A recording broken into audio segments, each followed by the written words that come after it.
Good morning, everybody. Welcome to Recovery Concepts Daily Recovery Snack. I'm Chris. Hope you all are warm, safe, and well. Thank you for joining. And let's get down to business quick. Got my new book yesterday. Still looking it all over, and going to get it into rotation before long. So excited about that. Thursday, February 19th, AA Thought for the Day. Let's dive in. Many things we do in AA are in preparation for that crucial moment when, walking down the street on a nice sunshiny day, we see a nice cool cocktail lounge and the idea of having a drink pops into our heads. If we've trained our minds so that we're well prepared for that crucial moment, we won't take that first drink. In other words, if we've done our AA homework well, we won't slip when temptation comes. Question: in preparation for that crucial moment when I'll be tempted, will I keep in mind the fact that liquor is my enemy? Meditation for the day. How many of the world's prayers have gone unanswered because those who prayed did not endure to the end? They thought it was too late, that they must act for themselves, that God was not going to guide them. He that endureth to the end, the same shall be saved. Question again: can I endure to the very end? If so, I shall be saved. I will try to endure with courage. If I endure, God will unlock those secret spiritual treasures that are hidden from those who do not endure to the end. Prayer for the day. I pray that I may follow God's guidance so that spiritual success shall be mine. I pray that I may never doubt the power of God and so take things into my own hands. I can absolutely relate to that. For me, what that means, that's a whole lot about me trusting the process and me having faith in my higher power and me asking for the guidance and then me being humble enough to wait and accept it. The problem that I encounter, especially in early recovery, was I'm an instant gratification guy. Some of us in addiction are. I most definitely am. I felt like, things weren't happening fast enough. If you know me personally, I move, I shake, not a whole lot of dust gets on me. I'm always, I'm very active. And I think part of that's just my genetic makeup, my personality, but I also think that was a learned coping mechanism for a lot of years in my early life, because if I sat still too long, I started not to feel good about, a couple of things. And some of them, to be honest, some of them I wasn't even quite sure what the feelings were.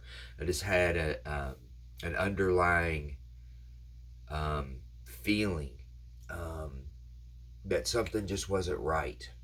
Some things are obvious to individuals. You know, this occurred, that occurred, and that was wrong, and I can't believe that happened, and why me, and all that stuff. And other things at some points in times, or in my experience anyway, other things are just a deep underlying voidish, grayish kind of feeling that something's off kilter, but you don't even you consciously really don't even know what it is. I think for me that was my spiritual lack of a spiritual condition for a long time, being raised in and around the church or whatever, with a grandfather that was a preacher.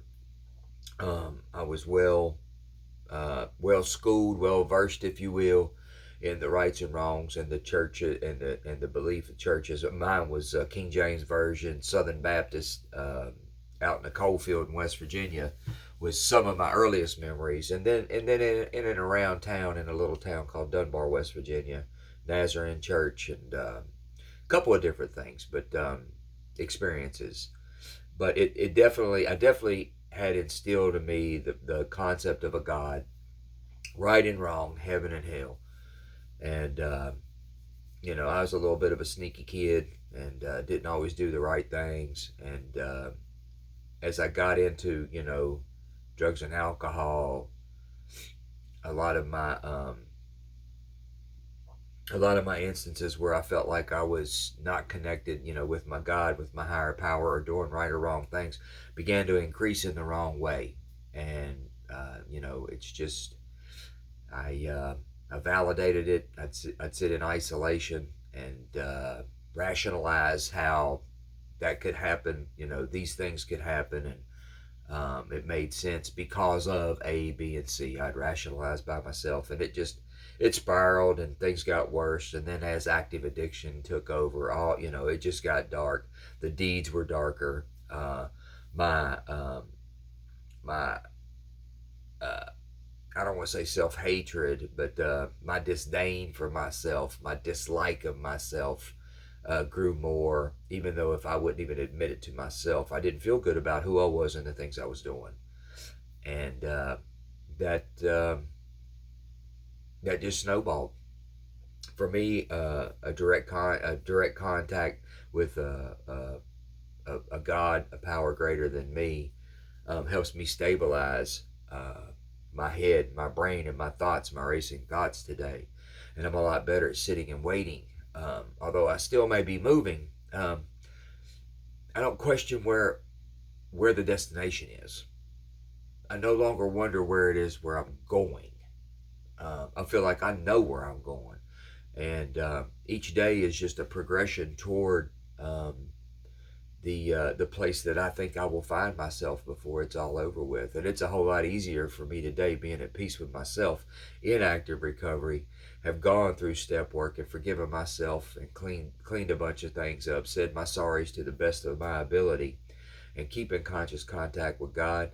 And the big piece of mine's keeping the alcohol and drugs out of me, because if I keep that out of me, I don't do the deeds no more. I just don't do the deeds no more. I've got nothing that I need to clean up, so to say. Not the horrific things.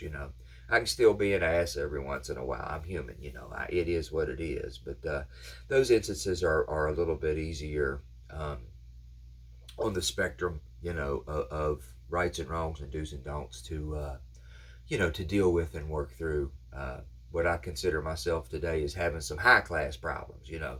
I don't have some of the deep problems that came with active addiction and decades of using. So that's a blessing. Days go pretty good when I keep myself in contact with my God. I ask for what it would have me do, where it would have me go, who would have me be. I walk out my front door and I keep my eyes open. Things unfold. I see things I think I'm supposed to help with, and things I think I'm supposed to be apart from, and move on. Everything ain't for me, but a lot of things give me the opportunity to try to help. So, anyway, that's good stuff, I think. And I appreciate y'all joining me. Please, please, please tell a friend, share, like, do whatever it is you do if you're drawn to do so. Trying to get this built up. I appreciate you, and join me again for a fantastic Friday here tomorrow, man. Y'all have a blessed day. Stay warm and stay safe. Thanks again. Bye-bye.